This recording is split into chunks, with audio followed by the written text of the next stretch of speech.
दोस्तों बात बात पे कमर मटकाने वाली सुकेश चंद्रशेखर कॉनमैन की छोटी सी साइड वाली लुगाई बवासीर एक्ट्रेस जैकलीन फर्नांडिस को अब ईडी ने पकड़ लिया है। जी हाँ, अब जैकलीन फर्नांडिस और बुरी तरीके से फंस चुकी है क्योंकि ईडी ने अब इसको 200 करोड़ के मनी लॉन्ड्रिंग केस में फंसा लिया है। 200 करोड़ भाई, मतलब जो जो इसको घोड़ा गाड़ी फार्म हाउस और न जाने क्या क्या कांड कर्म जो है इसको सुकेश ने दिए थे वो सीधा डायरेक्टली लिंक हो चुके हैं अब जैकलीन से। ये बात प्रूव भी हो गई और अब जैकलीन जाएगी जेल और जेल जाके ही वहाँ पे कमर मटकाएगी और वहीं पे कमर मटकाने के बाद वहीं चक्की पीछेगी। ये मैं नहीं कह रहा हूँ, ये खबरें बता रही हैं दोस्तों। पिछले कुछ हफ्तों में जैकलीन फर्नांडिस ने कॉनमैन सुकेश से भैया सीधा सीधा मेरा कोई रिलेशन नहीं है इसकी पिटीशन दायर की थी और कोर्ट से ये रिक्वेस्ट की थी कि भैया हमारा जो मामला है ये यहीं पे रद्द कर दो, मेरा कोई मतलब नहीं है इससे, घोड़ा गाड़ी इसका मेरा नहीं है, इसने नहीं दिया था मेरे को। लेकिन भाई साहब वो ईडी है, कोई ऐसी वैसी संस्था नहीं है। ईडी ने डायरेक्ट कोर्ट में जाके ये सबूत दिखा दिया है कि जैकलीन फर्नांडिस का जो है वो सुकेश चंद्रशेखर के क्राइम में डायरेक्ट रिलेशन था, घुसी हुई थी अंदर और इतना बुरी तरीके से घुसी हुई थी ना कि इसने जितने भी क्राइम करे थे उन सब के बारे में ये लुक्खी एक्ट्रेस जैकलीन अच्छे से जानती थी, पहले से ही जानती थी। इसी वजह से ये सुकेश चंद्रशेखर की तरफ से भिजवाए गए घोड़ा गाड़ी तांगा को खूब मजे से एंजॉय कर रही थी, खूब ले रही थी और औरों को भी दिलवा रही थी। ईडी ने साथ साथ ये भी बताया कि ये लुक्खी जो है ये जो सुकेश चंद्रशेखर के साथ इसके जो प्रूफ्स है उनको भी छुपाती हुई आ रही है और कई बार इसने सच बताने से मना भी किया था।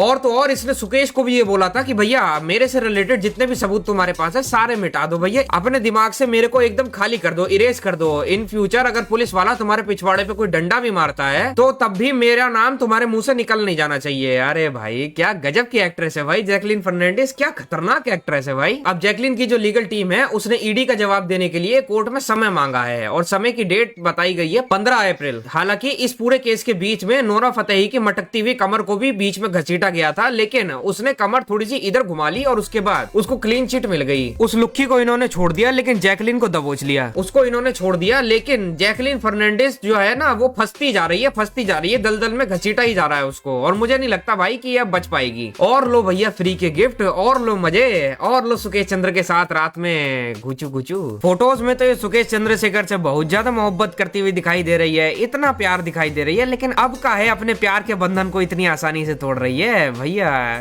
ये तो प्यार था ना, अब इनको सारा प्यार ससुर भाड़ की भट्टी में चला गया। तो भैया ऐसी एक्ट्रेसों के केसेस में यही होता है कि जब वो लालची ज्यादा हो जाती हैं तो भैया उन्हें मतलब नहीं होता कि कहां से चीजें आ रही हैं हमारे पास। हम तो खूबसूरत हैं, हमारे पास तो एकदम बला की खूबसूरती पाई हुई है, हम तो मेकअप वेकअप लगा लेंगे तो कोई भी बड़े से बड़ा आदमी हमारे पीछे पगला जाएगा, है कि नहीं। अब हो सकता है कि जैकलीन ने उंगली ऐसे पहले भी कई बार दी हो, लेकिन अब की बार जो उंगली दी थी ना वो गलत जगह दे दी। अब डायरेक्ट पीछे से ईडी का जो है वो हाथ ही आ गया है और ईडी जो है भैया वो इस जैकलीन फर्नांडिस को छोड़ने वाली नहीं है, जहां तक मुझे लगता है। अब आपको क्या लगता है दोस्तों, अपनी राय मुझे कमेंट सेक्शन में जरूर बताइए। साथ ही साथ ऐसे ही मजेदार वीडियोस देखने के लिए मेरे पेज एब्सोल्यूट ऑरेंज से जुड़ जाइए क्योंकि ऐसे ही मजेदार वीडियोस मैं आपके लिए रोज लाता रहता हूँ।